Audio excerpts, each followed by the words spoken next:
बहुत समय पहले की बात है।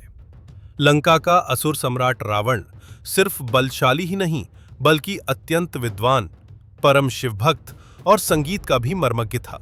रावण ने शिव की तपस्या करने के लिए कैलाश पर्वत की ओर यात्रा शुरू की।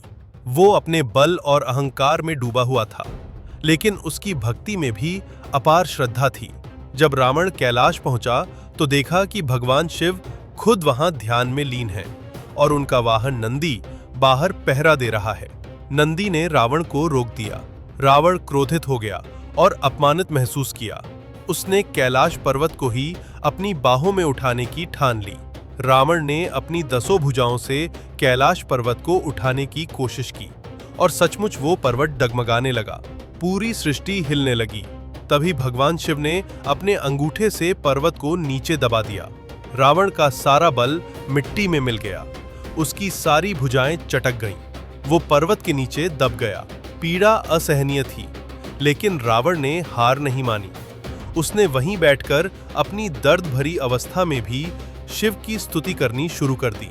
रावण ने जो स्तुति गाई वही थी शिव तांडव स्तोत्रम, एक ऐसा दिव्य, शक्तिशाली और लयबद्ध स्तोत्र जो शिव के तांडव रूप का वर्णन करता है।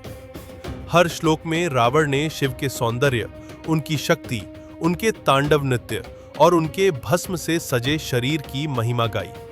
रावण की आवाज दर्द में डूबी हुई थी, लेकिन उसकी भक्ति शुद्ध और अखंड थी।